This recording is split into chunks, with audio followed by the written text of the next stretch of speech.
बलिया से है, जहां आज यूपी के मुख्यमंत्री योगी आदित्यनाथ ने महिला सम्मेलन को संबोधित किया। इस दौरान योगी आदित्यनाथ ने बलिया को 129 करोड़ की विकास परियोजनाओं की सौगात दी। बलिया के बासडीह क्षेत्र के पिंडहरा गांव पहुंचे सीएम योगी आदित्यनाथ ने बलिया की 129 करोड़ की 35 विकास परियोजनाओं का शिलान्यास और लोकार्पण किया। इस दौरान उन्होंने लोगों को संबोधित कराते हुए बलिया को क्रांतिकारियों की धरती बताया। उन्होंने कहा कि बलिया जो रास्ता तय करता है उसका देश अनुसरण करता है। उन्होंने 1857 की क्रांति का बिगुल बजाने वाले मंगल पांडे का जिक्र करते हुए कहा कि बलिया से ही अंग्रेजों को भारत छोड़ने की शुरुआत की गई थी। वहीं सीएम योगी आदित्यनाथ ने कहा कि इमरजेंसी के दौरान देश के लोकतंत्र को बचाने के लिए बलिया से ही लोकनायक जयप्रकाश नारायण ने हुंकार भरी, जबकि कांग्रेस की गलत नीतियों के खिलाफ बलिया के लोकप्रिय नेता चंद्रशेखर ने विद्रोह किया। सीएम ने इस दौरान महिला आरक्षण का जिक्र करते हुए कहा कि मोदी सरकार महिलाओं को सशक्त बनाने में जुटी हुई है।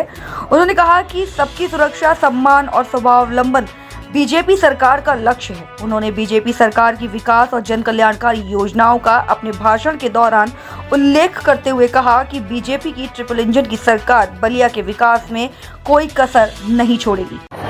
बासडीह और बलिया से यहाँ पर उपस्थित सभी बलिया के सभी माताएं, बहनें और नौजवान साथियों, आज नारी शक्ति बंधन अधिनियम के पारित होने के उपरांत आप सबके अभिनंदन के लिए मुझे बलिया में आने का सौभाग्य प्राप्त हुआ है। इसके लिए बलिया की इस धरा को नमन करते हुए मैं आप सबका हृदय से अभिनंदन करता हूं, स्वागत करता हूं। बलिया की धरती एक क्रांति धरा है। चुनौती से जूझते हुए हमेशा अपना मार्ग बनाती है और बलिया जो रास्ता तय करता है, देश बाद में उसका अनुसरण भी करता है। याद करिए 1857 के प्रथम स्वातंत्र समर को, इस स्वातंत्र समर की दिशा को पूरे देश के अंदर उस चिंगारी को ले जाने का कार्य अगर किसी ने किया था तो भारत माता के अमर सपूत महान क्रांतिकारी मंगल पांडे ने बैरकपुर से इसकी शुरुआत की थी और देखते ही देखते पूरे देश के अंदर आजादी का प्रथम स्वतंत्र समर प्रारंभ हो गया था। 1857 भारत की स्वाधीनता का एक ऐसा अवसर था जिसने भारत को आजादी का एहसास कराने की शुरुआत की थी कि पूरा देश अगर एकजुट होकर के लड़ेगा तो अंग्रेज बहुत दिनों तक भारत को गुलाम नहीं बना सकते। यह सौभाग्य बलिया की ही माटी को दाता है। याद करिए 1942 में बलिया ने अपने आप को स्वाधीन घोषित कर दिया था। भारत आजाद होता 1947 में, लेकिन बलिया ने तो 42 में ही अपने को स्वाधीन घोषित कर दिया था। याद करिए देश की आजादी के बाद भारत को जो संसदीय लोकतंत्र भारत के स्वतंत्रता संग्राम सेनानियों ने दिया था और उस लोकतंत्र को कुचलने का कुत्सित प्रयास जब हुआ था तो स्वर्गीय जयप्रकाश जी के नेतृत्व में पूरा देश आंदोलन के लिए खड़ा हो गया था।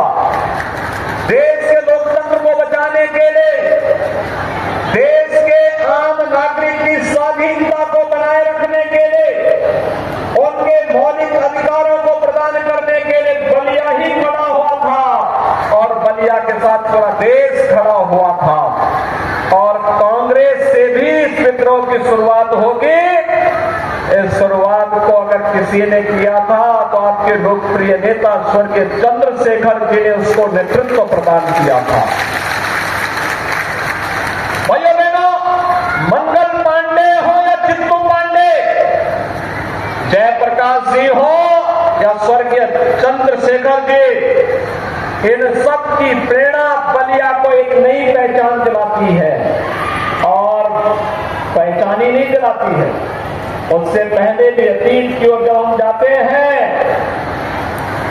तो बलिया में भृगु बाबा के नाम पर तो बलिया अपनी एक नई पहचान ही बना देता है। मां गंगा का आशीर्वाद बलिया पर इसी प्रकार से बनी रहे, भृगु बाबा का आशीर्वाद आपके साथ, क्योंकि चुनौती से जूझने का जो जज्बा बलिया का है बना रहे। आज इसी के लिए मैं आपके पास आया हूं और आपको धन्यवाद देने के लिए भी। देश की संसद में महिलाओं के लिए संसद और विधानसभा के लिए अधिनियम पारित प्रधानमंत्री जी ने अभी हाल ही के नए संसद सत्र में संसद में किया, भवन में किया है। लेकिन बांसडी की जनता को मैं धन्यवाद इसलिए दूंगा, 2022 में आपने पहले ही केतकी सिंह को अपना विधायक चुन करके भेज दिया था। इसलिए मैं आप सबको हृदय से धन्यवाद देता हूं कि आपने पहले इसकी शुरुआत कर दी और अब तो जब परिसीमन होगा 2026 में, परिसीमन के बाद जब विधानसभा और संसद में 1/3 सीट 35% सीटों पर महिलाओं को आरक्षण की सुविधा प्राप्त होगी तो बलिया में भी सीटें बढ़ेंगी और बलिया से भी अब केतकी सिंह के साथ साथ तमाम अन्य बहनों को भी उत्तर प्रदेश विधानसभा और देश की संसद में चुन करके जाने का एक अवसर प्राप्त होगा। इसके लिए प्रधानमंत्री जी के प्रति आभार व्यक्त करते हुए आप सबको मैं हृदय से बधाई देता हूं, आप सबको मैं हृदय से अभिनंदन करता हूं। भाइयों बहनों, आज एक नए भारत का दर्शन हम सबको हो रहा है। एक नया भारत, जिस भारत में सुरक्षा है, जिस भारत में स्वाभिमान है, जिस भारत में सम्मान है, जिस भारत में बिना भेदभाव के शासन की योजना का लाभ हर गांव, हर गरीब, हर किसान, हर नौजवान, हर महिलाएं और समाज के हर तबके को प्राप्त होती हुई दिखाई दे रही है। कोई सोचता था कि गरीब को भी शौचालय मिलेगा, ये शौचालय बीमारी को तो दूर करता ही है, लेकिन ये शौचालय उससे भी महत्वपूर्ण हमारी माताओं, बहनों की, बेटियों की गरिमा की रक्षा करने का एक माध्यम भी बनेगा। यह पहली बार हुआ है। धुएं से मुक्ति मिलेगी, इसके लिए उज्ज्वला योजना का सिलेंडर भी पहली बार फ्री में मिलना प्रारंभ हुआ और दूसरी तरफ बेटी के प्रति अपनी जवाबदेही का निर्वहन करते हुए किस रूप में सरकार कार्य कर रही है। मुख्यमंत्री कन्या सुमंगला योजना इसका उदाहरण है। अब तक ये राशि 15,000 की थी, इसमें 6 चरणों में बेटी के जन्म लेने पर, बेटी के पहली क्लास में जाने पर, बेटी के 1 वर्ष के होने पर, बेटी के पहली कक्षा में जाने पर, बेटी के 6ठी कक्षा में जाने पर, बेटी के 9वीं कक्षा में जाने पर और 9वीं कक्षा के बाद आगे की पढ़ाई हो, कोई सर्टिफिकेट या डिप्लोमा कोर्स हो, इन सब के लिए 15,000 रुपए की राशि हम लोग पहले दे रहे थे। अब नए सत्र में हम इसको 25,000 रुपए करने जा रहे हैं। बेटी शादी ब्याह के योग्य हो गई तो बेटी को 51,000 रुपए मुख्यमंत्री सामूहिक विवाह योजना में देने का प्रावधान किया गया है। यह सरकार के स्तर पर लगातार बेटी बचाओ बेटी पढ़ाओ के प्रधानमंत्री मोदी जी के अभियान को ही मजबूती के साथ आगे बढ़ाने का क्रम है और आज उसी के प्रति आश्वस्त करने के लिए मैं एक बार फिर इस क्रांति धरा पे आकर के आप सबको आश्वस्त करने के लिए आया हूं।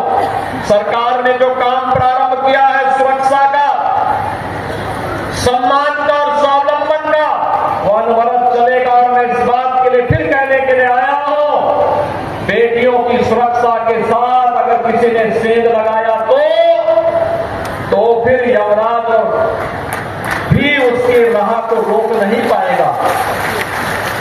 अब तो रावण और कंस जैसी दुर्गति तो तय है, इसमें कोई संदेह नहीं होना चाहिए किसी को भी। और भाइयों बहनों, आज उसी अभियान के साथ यहां के विकास की तमाम योजनाओं को भी आगे बढ़ाने के लिए हम लोग आए हैं। विकास अब कहीं कोई बाधक नहीं है। कोरोना जैसी महामारी पर नियंत्रण करने के बाद आज विकास के लिए पर्याप्त पैसा है। सड़क के लिए, बिजली के लिए, स्वास्थ्य के लिए, चिकित्सा केंद्रों के लिए, नए केंद्रों के लिए 130 करोड़ रुपए की परियोजनाएं आज की जा रही हैं। आने वाले समय में इससे भी बड़ी परियोजनाएं आपके यहां आने वाली हैं और इसके लिए आश्वस्त करने के लिए आया हूं। अभी तो बलिया का मेडिकल कॉलेज के भी शिलान्यास के लिए आना है हम लोगों को। बलिया के अंदर लोग नायक की स्मृतियों को जीवंत बनाए रखने के लिए पिछले दिनों उनकी जन्मभूमि में जाने का मुझे सौभाग्य प्राप्त हुआ था। साथ साथ विश्वविद्यालय भी स्वर्गीय चंद्रशेखर जी के नाम पर स्थापित होकर के नए भवन के साथ आगे बढ़ने जा रहा है। भाइयों बहनों, अब बलिया विकास से पीछे नहीं रहेगा। पूर्वांचल एक्सप्रेस वे का लिंक वे भी बलिया को जोड़ने जा रहा है। अब तो मैं देखता हूं दयाशंकर रात्रि में बलिया रहते हैं और 10 बजे चलते हैं, 1 बजे 1:30 बजे तक लखनऊ पहुंच जाते हैं।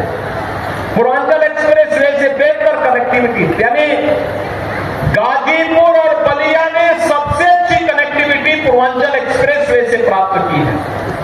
हम विकास की इस प्रक्रिया को निरंतर आगे बढ़ाने जा रहे हैं और अब तो मैं बलिया के और बांसुरी के सभी जनता जनार्दन से एक अपील करूंगा। उत्तर प्रदेश सरकार बहुत शीघ्र आदरणीय प्रधानमंत्री जी की प्रेरणा से इनलैंड वाटरवे अथॉरिटी का गठन करने जा रही है, जलमार्ग का गठन करने जा रही है। जलमार्ग इन्हीं के दयाशंकर सिंह के विभाग के माध्यम से बनना है, जिसमें अब चाहे वह सरयू जी हो यानी घाघरा नदी हो या गंगा नदी, दोनों में बड़ी बड़ी स्टीमर चलेंगी और यहाँ के सामान को दुनिया के मार्केट में पहुंचाने के साथ साथ दुनिया के सामान को इस रास्ते लाने के लिए यहाँ के सामान को भी एक्सपोर्ट करने का एक माध्यम बनेगा।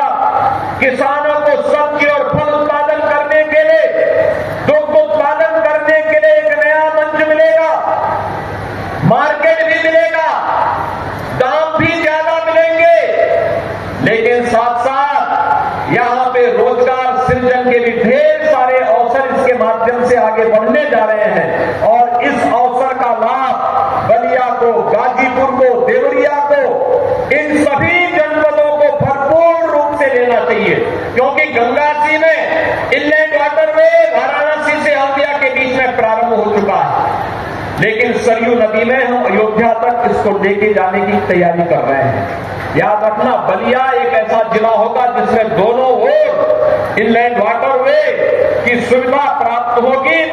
इसमें जेटी बनेंगे, फ्लोटिंग जेटी बनेंगे, हर सीजन में लोगों के आवागमन का और यहाँ के प्रोडक्ट को दुनिया के बाजार में पहुंचाने का एक अवसर आपको प्राप्त होगा। आप आश्चर्य करेंगे, हमने इस बार मास्को में मैंगो फेस्टिवल का आयोजन किया था। जो आम यहाँ पर 50 रुपए किलो बिक रहा था, उस आम का दाम वहां 1000 रुपया किलो मिल रहा था, 1000 रुपया मिल रहा था। याद करिए, अगर हम ट्रांसपोर्ट का ही खर्चा ले लें, 100 रुपए, 150 रुपए, 200 रुपए हम मान लें, तो भी तो 800 रुपए एक किसान को 1 किलो में बच रहा है। याद करिए, अगर 1 किलो में 800 रुपए, तो 1 कुंटल आम उसने अगर एक्सपोर्ट किया तो उसका दाम उसको कितना ज्यादा मिल जाएगा। यानी यह है किसान की आमदनी को कई गुना बढ़ाने का एक नया माध्यम। और अब तो श्री अन्न की मांग हो रही है, जिसको मोटा